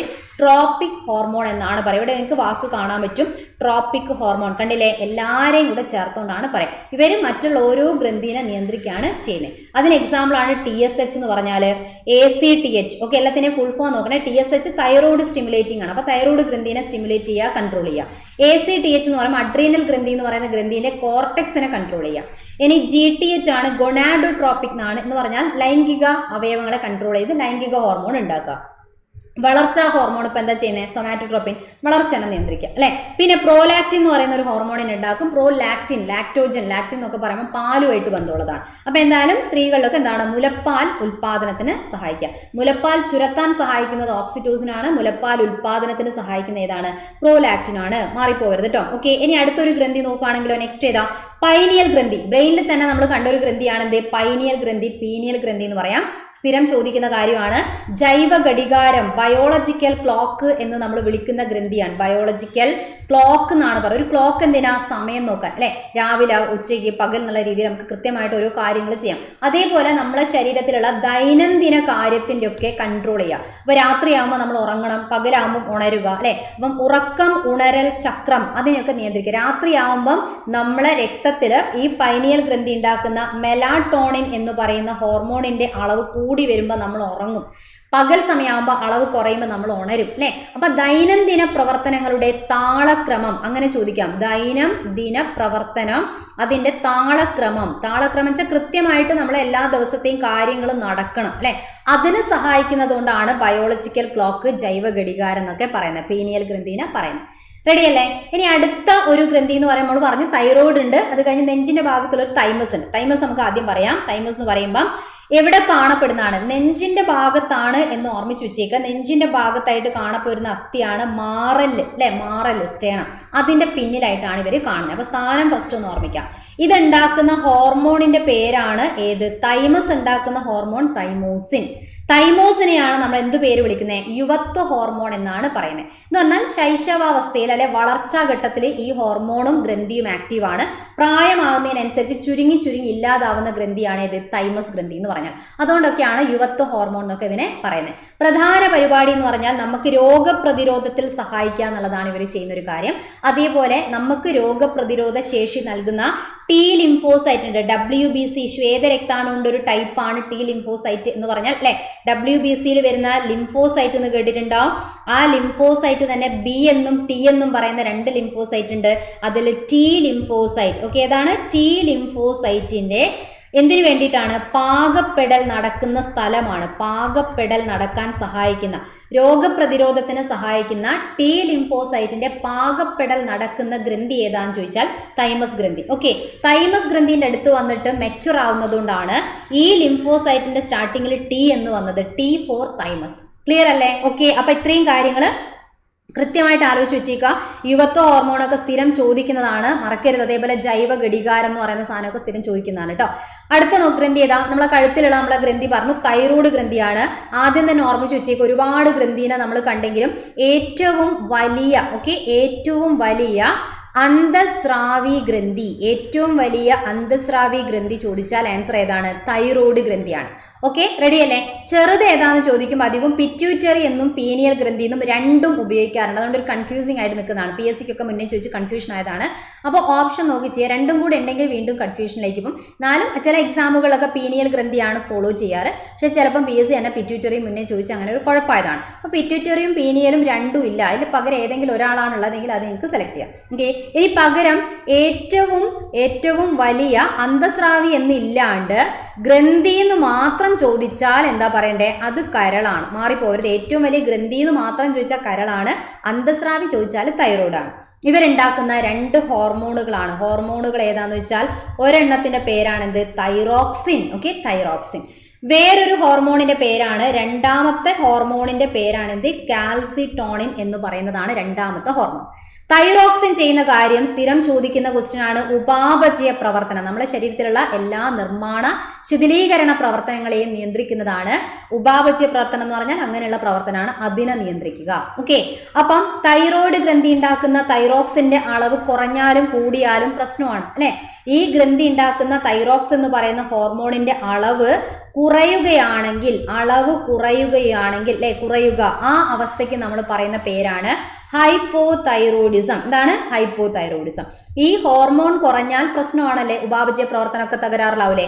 അപ്പൊ ഈ പ്രശ്നം ഉണ്ടാവുന്നത് കുട്ടികളിലാണെങ്കിൽ, കുട്ടികളിൽ എന്ന് പറയാം, അല്ലെങ്കിൽ ഭ്രൂണാവസ്ഥ, ശൈശവാവസ്ഥ. കാരണം ഒരു കുഞ്ഞുണ്ടായിട്ട് വരുന്ന അവസ്ഥയിലൊക്കെയാണ് തൈറോക്സിൻ കുട്ടിക്ക് കുറയുന്നതെങ്കിൽ കുട്ടീന്റെ ശാരീരികം മാനസികമായ വളർച്ചയൊക്കെ കുറയുന്ന അവസ്ഥയ്ക്കാണ് എന്ത് പറയാം?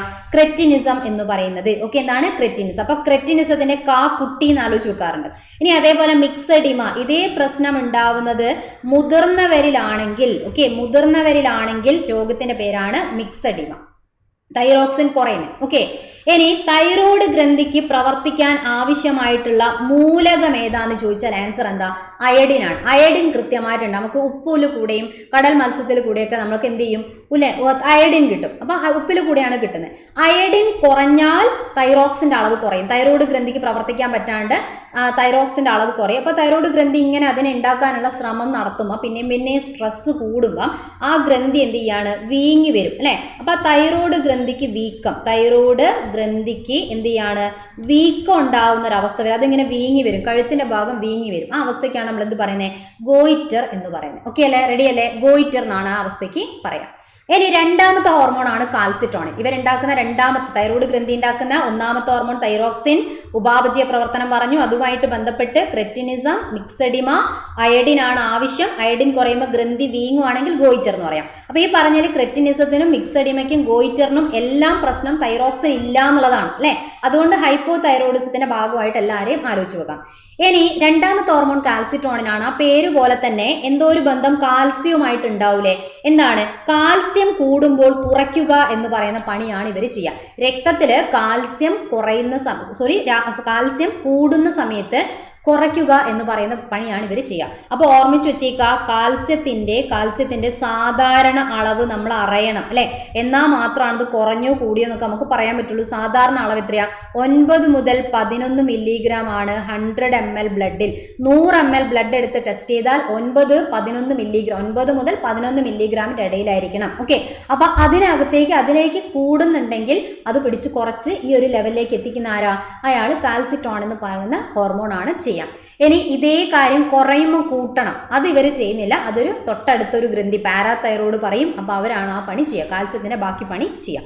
ഓക്കെ, അപ്പൊ അതിലേക്ക് പോകുന്നതിന് മുൻപേ നമുക്ക് ഈ ഗ്രന്ഥിയായിട്ട് ബന്ധപ്പെട്ട കുറച്ചും കൂടെ കാര്യങ്ങൾ പറയാനുണ്ട്.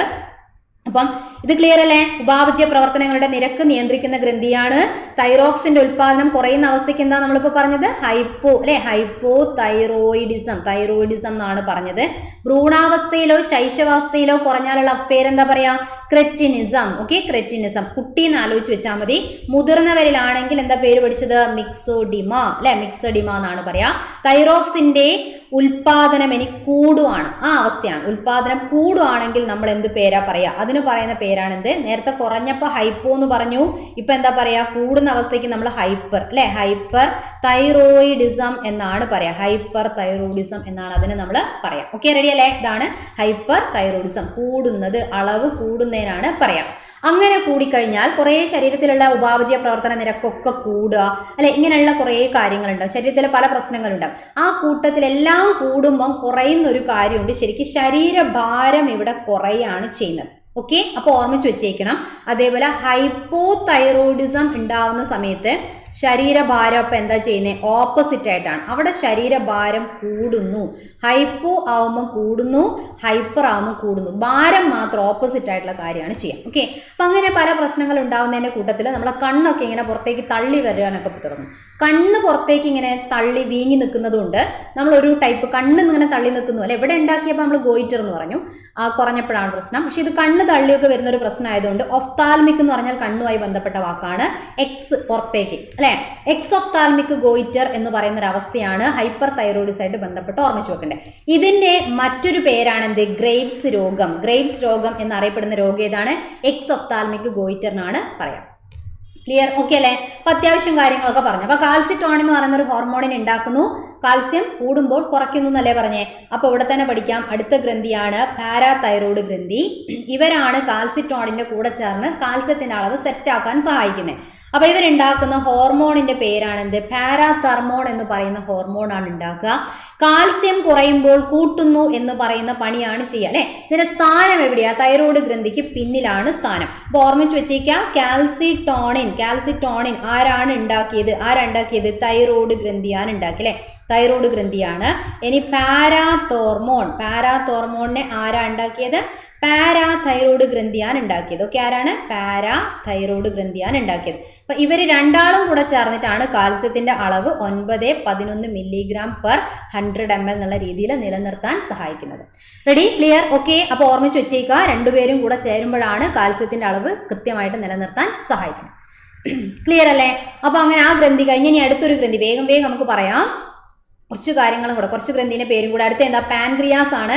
വേഗം തന്നെ അതിന്റെ വേറെ പേര് പഠിച്ചോ. എന്താണ്? ആഗ്നേയ ഗ്രന്ഥി എന്നാണ് പറയാ അല്ലെ. ചിലപ്പോൾ നമ്മൾ സ്വീറ്റ് ബ്രെഡ് എന്നൊക്കെ പറയാറുണ്ട്, മധുര ഗ്രന്ഥി എന്ന് പറയാറുണ്ട് അല്ലെ. കാരണം എല്ലാം ഒരു മധുരവും ഹോർമോണും പ്രമേഹമൊക്കെ ആയിട്ട് ബന്ധപ്പെട്ടതുകൊണ്ടാണ് നമ്മൾ മധുര ഗ്രന്ഥി, സ്വീറ്റ് ബ്രെഡ് ഇങ്ങനെയൊക്കെ പറയുന്നത്. അപ്പം ഈ പാൻക്രിയാസ് എന്ന് പറയുന്ന ഗ്രന്ഥി മുറിച്ചു നോക്കിയാൽ അതിൽ നിറയെ കുറേ ഇങ്ങനെ കോശങ്ങളുടെ സമൂഹമാണ് കാണാൻ പറ്റുക. ആ കോശ സമൂഹത്തിന് നമ്മൾ പറയുന്ന പേരാണെന്ത്? അയലറ്റ്സ് ഓഫ് ലാംഗർഹാൻസ് എന്നാണ് പറയാ. ഓക്കെ, എന്താണ്? അയലറ്റ്സ് ഓഫ് ലാംഗർഹാൻസ്. വലിയൊരു പേരാണ്, പഠിച്ചു വെക്കണം.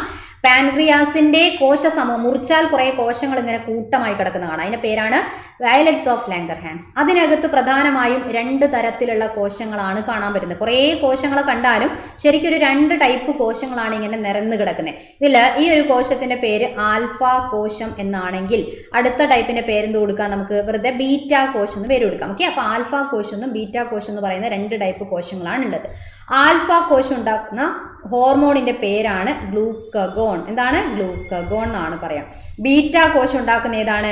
ഇൻസുലിൻ. Okay, insulin. മാറിപ്പോവരുത്, ബീറ്റ എന്നിങ്ങനെ എഴുതുന്നത് പോലെ തന്നെ ഈ എന്ന് എഴുതുന്നു. അപ്പൊ ബീറ്റ ഇൻസുലിൻ. റെഡി? രക്തത്തിൽ ഗ്ലൂക്കോസ് കുറയ്ക്കുക, കൂടുമ്പോൾ കുറച്ചാൽ പോരെ? അതാരാ ചെയ്യുക? ആ പണി ചെയ്യുന്നത് ഇൻസുലിൻ ആണ്. രക്തത്തിൽ ഗ്ലൂക്കോസ് കൂടുമ്പോൾ കുറയ്ക്കുന്ന പണി ചെയ്യുന്നത് ഇൻസുലിൻ ആണ്. ഗ്ലൂക്കോസ് കൂട്ടുക അല്ലെ, കുറയുമ്പോൾ കൂട്ടുക, അതാരാ ചെയ്യുന്നത്? അത് ചെയ്യുന്ന ആളാണ് ഗ്ലൂക്കഗോൺ എന്ന് പറയുന്ന ആള്. ഇവര് 2 ആളും കൂടെ ചേർന്നാണ് ഗ്ലൂക്കോസിന്റെ അളവ് നിയന്ത്രിക്കുക. നിയന്ത്രിച്ച് എത്ര അളവിലാണ് വേണ്ടേ? 70-110 മില്ലിഗ്രാം പെർ 100 ml ബ്ലഡ് എന്നുള്ള രീതിയിലാണ് ഇവര് കൺട്രോൾ ചെയ്യുക. 70-110 മില്ലിഗ്രാമിന്റെ ഇടയിൽ. നേരത്തെ നമ്മൾ പറഞ്ഞല്ലേ 9-11 കാൽസ്യം, അതേപോലെ ഇവിടെ 70-110 മില്ലിഗ്രാം ഓർമ്മിച്ചു വെക്കാം. ഇനി പ്രമേഹം അല്ലെങ്കിൽ ഡയബറ്റീസ് മെലിറ്റസ് എന്ന് പറയുന്ന അവസ്ഥയിലേക്കാണ് ഗ്ലൂക്കോസ് കൂടിക്കഴിഞ്ഞാൽ പോകുന്നത് അല്ലെ. അപ്പൊ പ്രമേഹത്തിന് കാരണം അപ്പൊ ഏത് ഹോർമോണായിട്ട് ബന്ധപ്പെട്ടിട്ടുള്ള തകരാറാ? ശരിക്കും 2 ആളും ഉണ്ടെങ്കിൽ പോലും ഇൻസുലിൻ കുറയുമ്പോഴാണ്, ഇൻസുലിൻ കുറവ് വരിക, ഇൻസുലിന്റെ പ്രവർത്തനത്തിന് തകരാറ് വരുമ്പോഴാണ് ഡയബറ്റീസ് മെലിറ്റസ്. അപ്പൊ കൂടിയ ഗ്ലൂക്കോസിനെ കുറയ്ക്കാൻ ആളില്ല. രക്തത്തിൽ ഗ്ലൂക്കോസിന്റെ അളവ് കൂടുന്ന അവസ്ഥയ്ക്കാണ് നമ്മൾ ഡയബറ്റീസ് മെലിറ്റസ് എന്ന് പറയുന്നത്. ഓക്കെ, പ്രമേഹം. ലോക പ്രമേഹ ദിനം എപ്പോഴാണ്? നവംബർ 14-നാണ് ലോക പ്രമേഹ ദിനം അല്ലെ. ലോക പ്രമേഹ ദിനമായിട്ട് ആചരിക്കുന്നത് നവംബർ 17. ശിശുദിനമാണ്. അപ്പം മധുരവും മുട്ടായും കുട്ടികളൊക്കെ ആയിട്ട് ബന്ധപ്പെട്ടാൽ കണക്ട് ചെയ്യാൻ പറ്റും. ലോഗോ ഉണ്ട്, ഈ ദിനത്തിന്റെ ഒരു ലോഗോ ഉണ്ട്, നീലവൃത്തം, ബ്ലൂ സർക്കിൾ, നീലവൃത്തമാണ് ലോഗോ. നെക്സ്റ്റ്, ഈ മൂത്രത്തില് ഗ്ലൂക്കോസിന്റെ സാന്നിധ്യം. ഇപ്പൊ പ്രമേഹ രോഗികളാണെങ്കിൽ അധികമുള്ള രക്തത്തിലുള്ള ഗ്ലൂക്കോസ് അവർ മൂത്രത്തിൽ കൂടെയൊക്കെ പുറന്തള്ളും അല്ലെ. അപ്പൊ മൂത്രത്തിലുള്ള ഗ്ലൂക്കോസിന്റെ സാന്നിധ്യം മനസ്സിലാക്കാൻ വേണ്ടി ഒരു ടെസ്റ്റ് നടത്താറുണ്ട്. ആ ടെസ്റ്റിന് പറയുന്ന പേരാണ് ബെനഡിക്ട് ടെസ്റ്റ് എന്നാണ് പറയാം. Benedict test. അപ്പം യൂറിൻ എടുത്ത് അതിൽ ബെനഡിക്ട് ലായനി എന്ന് പറയുന്ന ലായനി ഒഴിച്ച് ചൂടാക്കുമ്പോൾ നിറവ്യത്യാസം, ചൂടാക്കുന്നതിനനുസരിച്ച് ഇങ്ങനെ മഞ്ഞ, ഓറഞ്ച്, ചുവപ്പ് ഇങ്ങനെയുള്ള നിറങ്ങളിലേക്ക് മാറുമ്പോൾ ഓരോ നിറം മാറ്റത്തിനനുസരിച്ച് ഗ്ലൂക്കോസിന്റെ അളവാണ് കാണിക്കുക. ചുവന്ന നിറത്തിലേക്കൊക്കെ മാറുമ്പോൾ നല്ല അളവിൽ ഗ്ലൂക്കോസ് ഉണ്ട്, അയാൾ ഡയബറ്റിക് ആണെന്ന് മനസ്സിലാക്കാം. ഓറഞ്ച് ആണെങ്കിലൊക്കെ പ്രശ്നമാണ് അല്ലെ. അപ്പം ഇതിനൊരു നീല കളറാണ്. ഇത് ഒഴിച്ച് ചൂടാക്കുമ്പോൾ നിറവ്യത്യാസം വെച്ചിട്ട് മനസ്സിലാക്കുന്ന ഒരു ടെസ്റ്റാണ്. ബെനഡിക്ട് ലായനി ഉപയോഗിച്ച് ചെയ്യുന്ന ടെസ്റ്റ് ആയതുകൊണ്ട് ബെനഡിക്ട് ടെസ്റ്റ് എന്നാണ് ഇതിന് പറയാം. ഇനി ടൈപ്പ് 1 പ്രമേഹം, ടൈപ്പ് 2 പ്രമേഹം എന്ന് പറഞ്ഞുകൊണ്ട് പ്രമേഹത്തിനെ നമുക്ക് 2 ആക്കി ഡിവൈഡ് ചെയ്തിട്ടാണ് പഠിക്കാറ് അല്ലെ. ടൈപ്പ് 1 പ്രമേഹം എന്ന് പറഞ്ഞാൽ അതാണ് കുട്ടികളിലൊക്കെ ഉണ്ടാവുന്ന പ്രമേഹത്തിന് പറയുന്ന പേരാണ് ടൈപ്പ് 1 പ്രമേഹം. ജുവനൈൽ ഡയബറ്റീസ് എന്ന് പറയും അല്ലെ. ജുവനൈൽ ഡയബറ്റീസ് എന്നാണ് അതിന് പറയാം. ടൈപ്പ് 2 ആണെങ്കിലോ മുതിർന്നവരിൽ ഉണ്ടാവുന്നതാണ്, അല്ലെങ്കിൽ ഒരു പ്രായം കഴിഞ്ഞാൽ എല്ലാവരിലും ഉണ്ടാവുന്നതാണ്. അതിനെയാണ് നമ്മൾ ജീവിതശൈലി രോഗമായിട്ട് കണക്കാക്കുന്ന പ്രമേഹം ഏതാണ്? ടൈപ്പ് 2 ഡയബറ്റീസ് ആണ് എന്നുള്ളത് ഓർമ്മിച്ചു വെക്കും. റെഡി? ക്ലിയർ? അങ്ങനെ പ്രമേഹത്തിനെ നമ്മൾ 2 ടൈപ്പായിട്ട് ഡിവൈഡ് ചെയ്യുന്നു. നോക്കിയേ, ക്ലിയർ അല്ലേ? ഏതാ സാധാരണ അളവ് എത്രയാണ്? നമ്മൾ നേരത്തെ പറഞ്ഞ 70-110 മില്ലിഗ്രാം പെർ 100 ml ബ്ലഡ് ആണെന്ന് പറഞ്ഞല്ലേ. ലോക പ്രമേഹ ദിനം എത്രയാണ്? നവംബർ 14. ലോഗോ ഏതാണ്? നീലവൃത്തം. അവിടെ സ്ഥലമില്ലാത്തത് കാരണം ഒന്നും കൂടെ കാണിച്ചു എന്നേ ഉള്ളൂ. ബെനഡിക്ട് ടെസ്റ്റ് ആണ് നമ്മൾ അതിന് വേണ്ടിയിട്ട് ഉപയോഗിക്കുന്നത്. ഇവിടെ 2 പോയിന്റ് കൊടുത്തിട്ടുണ്ട്. ടി ലിംഫോസൈറ്റുകൾ, നമ്മളെ രക്തത്തിലുള്ള നേരത്തെ പറഞ്ഞു പ്രതിരോധ ശക്തി, രോഗാണു വന്നാലൊക്കെ അതിനെ നശിപ്പിക്കുന്ന ടി ലിംഫോസൈറ്റ് ചിലപ്പോൾ എന്ത് ചെയ്യും? ഒരു അബദ്ധം സംഭവിച്ച് രോഗാണു ആണെന്നോ എന്തോ തെറ്റിദ്ധരിച്ചുകൊണ്ട് നമ്മളെ ബീറ്റ കോശത്തിനെ, ഇൻസുലിൻ ഉണ്ടാക്കുന്ന കോശത്തിനെ നശിപ്പിച്ചാൽ പിന്നെ ഇൻസുലിൻ ഇല്ലാത്തൊരവസ്ഥ വരും. അതാണ് ശരിക്കും ടൈപ്പ് 1. കുട്ടികളിലൊക്കെ പ്രമേഹം ഉണ്ടാവുന്നു എന്ന് പറയുമ്പോൾ നമ്മൾ വിചാരിക്കും കുട്ടികൾ ഇപ്പോൾ പ്രമേഹത്തിന് അല്ലെ ജീവിതശൈലി രോഗമൊക്കെയാണ്, അപ്പോൾ ഫുഡ് കൺട്രോൾ ചെയ്യേണ്ട ആവശ്യമൊന്നും ഇല്ലാത്ത ആ കുഞ്ഞു പ്രായത്തിൽ തന്നെ പ്രമേഹം വരുന്നത് ഇങ്ങനെയുള്ള കുഴപ്പം സംഭവിക്കുന്നതുകൊണ്ടാണ്. അതാണ് ടൈപ്പ് 1 പ്രമേഹം. പക്ഷേ ഈ പറഞ്ഞ ഇൻസുലിനെ ശരീരം നിർമ്മിച്ചാലും ലക്ഷ്യകോശങ്ങൾക്ക് ആ കോശത്തിന്റെ അടുത്തൊക്കെ കൊഴുപ്പിന്റെയൊക്കെ സാന്നിധ്യം കൊണ്ട് ഈ ഇൻസുലിനെ ഉപയോഗിക്കാൻ കഴിയാത്തത് കൊണ്ടുണ്ടാവുന്ന പ്രമേഹത്തിനെയാണ് നമ്മൾ എന്ത് പറയാ, ടൈപ്പ് 2. അവിടെയാണ് കൊഴുപ്പിന്റെ അളവും ഒക്കെ ഉള്ളതുകൊണ്ട് ഇൻസുലിനെ നമ്മൾ ഉണ്ടാക്കുന്നുണ്ടാവും, പക്ഷെ അതിനെ ഉപയോഗിക്കാൻ ശരീരത്തിന് പറ്റാത്ത അവസ്ഥ വരാം. അപ്പൊ അതാണ് ടൈപ്പ് 2 പ്രമേഹം എന്ന് പറയുന്ന പ്രമേഹം. റെഡി, ക്ലിയർ, ഓക്കെ ആണല്ലോ. ഇനി ഒരു ഗ്രന്ഥിയും കൂടെ നമുക്ക് വേഗം നോക്കാം. അഡ്രീനൽ ഗ്രന്ഥി എന്ന് പറയുന്ന ഗ്രന്ഥിയാണ്. അഡ്രീനൽ ഗ്രന്ഥിന്റെ സ്ഥാനം എവിടെയാണ്? വൃക്കയ്ക്ക് മുകളിലാണ്. നമുക്ക് രണ്ട് വൃക്കയുണ്ട് അല്ലെ, ഇങ്ങനെ രണ്ട് വൃക്കയുണ്ടല്ലേ, ആ രണ്ട് വൃക്കേന്റെ മുകളിൽ ഇങ്ങനെ തൊപ്പി വെച്ചതുപോലെയുള്ള രണ്ട് ഗ്രന്ഥിയാണ് അഡ്രീനൽ ഗ്രന്ഥി. വൃക്കേന്റെ മുകളിലാണ് അതിവൃക്ക ഗ്രന്ഥി എന്നും പറയാറുണ്ട്. അടിയന്തര ഘട്ടങ്ങൾ ശരീരത്തെ സജ്ജമാക്കുന്ന ഹോർമോണിന് ഉൽപ്പാദിപ്പിക്കുന്ന ഗ്രന്ഥിയാണ് ഇവർ. അപ്പൊ ആദ്യം തന്നെ പഠിച്ചു വെച്ചേക്കുക, ഇവരുണ്ടാക്കുന്ന കുറേ ഹോർമോൺ ഉണ്ട്. അതിൽ അടിയന്തര ഹോർമോൺ ഏതാന്ന് ചോദിച്ചാൽ ആൻസർ എന്താണ്? അഡ്രീനൽ ഹോർമോൺ എന്ന് പറയുന്നതാണ് ഹോർമോൺ. ഓക്കെ, അഡ്രീനൽ ഹോർമോൺ എന്ന് പറയാം, അല്ലെങ്കിൽ എപ്പിനെഫ്രിൻ എന്ന് പറയുന്നതാണ് അതിന്റെ വേറൊരു പേര്. എപ്പിനെഫ്രിൻ അല്ലെങ്കിൽ അഡ്രീനൽ ഹോർമോൺ എന്നാണ് അതിന് പറയാം, അടിയന്തര ഹോർമോൺ. ഓക്കെ, അഡ്രീനൽ ഗ്രന്ഥി എന്ന് പറയുന്ന ഈ ഗ്രന്ഥിനെ മുറിച്ചാലും അതിനൊരു പുറമ ഭാഗവും ഉൾഭാഗവും ഉണ്ട്. പുറം ഭാഗത്തിന് നമ്മൾ പറയുന്ന പേര് കോർട്ടെക്സ് എന്നാണ്. നമ്മൾ ആലോചിച്ചാൽ മതി, നമ്മൾ എപ്പോഴും കോട്ടിടുന്നത് ഒരു ഡ്രസ്സിന്റെ പുറത്തല്ലേ കോട്ടിടുക. ഗ്രന്ഥിന്റെ പുറംഭാഗമാണ് കോർട്ടെക്സ്. അതേപോലെ മസ്തിഷ്കം പഠിക്കുമ്പോൾ ഒക്കെ പുറംഭാഗം കോർട്ടെക്സ്, വൃക്ക പഠിക്കുമ്പോൾ വൃക്കേന്റെ പുറംഭാഗം കോർട്ടെക്സ്. എപ്പോഴും പുറംഭാഗമാണ് കോർട്ടെക്സ്. പുക എന്ന് ആലോചിച്ച് വെച്ചാൽ മതി അല്ലെ. ഉള്ളിൽ ഒരു ഭാഗം ഉണ്ടാവും, ഗ്രന്ഥിക്ക് ഒരു ഉൾഭാഗം ഉണ്ടാവും. ഉൾഭാഗത്തിന് പറയുന്ന പേര് മെഡുല്ല എന്നാണ് പറയാം. മെഡുല്ല, ഉൾഭാഗം മെഡുല്ല, ഉമ അല്ലെ. പുറംഭാഗം കോർട്ടെക്സ്, പുക, അങ്ങനെ ആലോചിച്ച് വെച്ചാൽ മതി.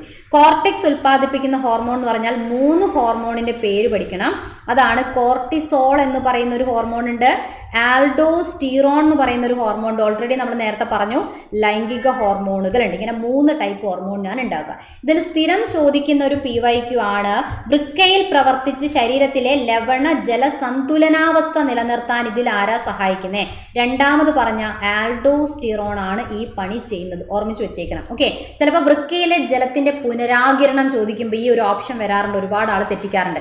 അതെവിടെയാ പഠിച്ച? വാസോപ്രസിൻ അഥവാ ADH ആണ് ജലത്തിന്റെ പുനരാകിരണം തിരിച്ചു പിടിക്കുന്നത്. ഇയാള് ജലം ലവണം അല്ലെ, വാട്ടറിന്റെയും സോൾട്ടിന്റെ ഒക്കെ ബാലൻസ് ചെയ്യുന്ന ആളാണ് കേട്ടോ, മാറിപ്പോവരുത്.